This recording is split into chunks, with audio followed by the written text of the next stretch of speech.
I was trying to think, what did I say that could actually be helpful or useful to you in the future?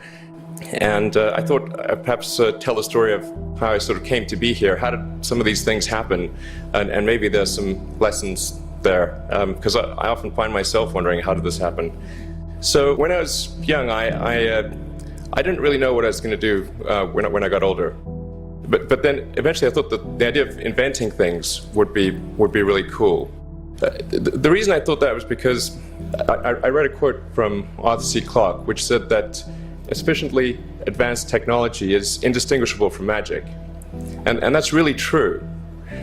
If you go back, say 300 years of being able to fly, that's crazy. Being able to see over long distances, being able to communicate, having effectively, with the internet, a group mind of sorts, and having access to all the world's information instantly from almost anywhere on the earth. This is stuff that would be considered magic in times past. In fact, I think it actually goes beyond that, because there are many things that we take for granted today that weren't even imagined in times past. They weren't even in the realm of magic. So it actually goes beyond that. So I thought, well, if I can do some of those things, basically if I can advance technology, then that's like magic, and that would be really cool. It's important to look for things like that and focus on them when you see them, and you correct your prior assumptions.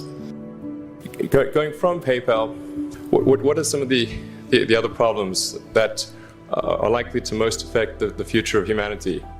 It really wasn't from the perspective of what's the rank-ordered best way to make money, which is okay, but what I think is going to most affect the future of humanity. So I think the biggest terrestrial problem we've got is sustainable energy, but the production and consumption of energy in a sustainable manner. If we don't solve that this century, we're in deep trouble. And then the other one being the extension of life beyond Earth to make life multiplanetary. So that's the basis for, the latter is the basis for SpaceX, and the former is the basis for Tesla and Solar City. And when I started SpaceX, initially I thought that, well, there's no way one could possibly start a rocket company. I wasn't that crazy. But then I thought, well, what is a way to increase NASA's budget? That was actually my initial goal. So I thought, well, if we can do a low-cost mission to Mars, something called Mars Oasis, which would land seeds with seeds in dehydrated nutrient gel, and you hydrate them upon landing, and then you'd have this great sort of money shot of green plants on a red background. And the public tends to respond to precedents and superlatives, and this would be the first life on Mars, the furthest that life's ever traveled, as far as we know. And I thought, well, that would get people really excited, and therefore increase NASA's budget. It was tough going there in the beginning, because I'd never built anything physical. I mean, I'd built like little model rockets as a kid and that kind of thing, but I'd never had a company that built anything physical. So I had to kind of figure out how to do all these things and bring together the right team of people. And so we did all that and then failed 3 times.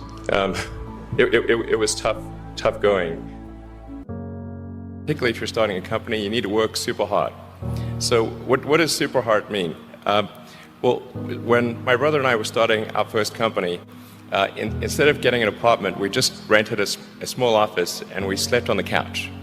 And we showered at the YMCA, and we're so hot up we had just one computer. So the website was up during the day, and I was coding at night.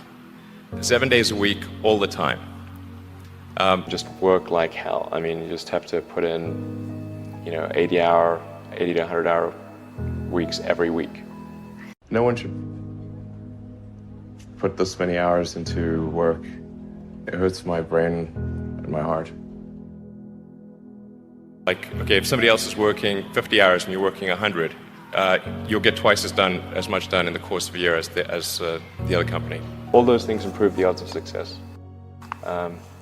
If other people are putting in 40-hour work weeks and you're putting in 100-hour work weeks, then even if you're doing the same thing, you know that you will achieve in 4 months what it takes them a year to achieve. What was your biggest failure, and how did it change you? we almost did die at SpaceX, actually. So I budgeted for 3 flights. I mean, technically, I did have a plan where I had the money from PayPal. I had like about 180 million from PayPal. And I thought, I'll allocate half of that to SpaceX and Tesla and Solar City, and that should be fine. I'll have 90 million, like just lots, But then what happened is things cost more and took longer than I thought. So I had a choice of either put the rest of the money in or the companies are going to die. And it's like, so I ended up putting all the money in and borrowing money for rent from friends. 2008 was brutal. 2008 we had the 3rd consecutive failure of the Falcon 1 rocket for SpaceX. Tesla almost went bankrupt. We closed our financing round 6 p.m. Christmas Eve 2008. It was the last hour of the last day that it was possible. We would have gone bankrupt 2 days after Christmas otherwise. SpaceX is alive by the skin of its teeth, so is Tesla. If things had just gone a little bit the other way, both companies would be dead. I think failure is bad. I don't think it's good. But if something's important enough, then you do it even though the risk of failure is high. So we missed the mark there.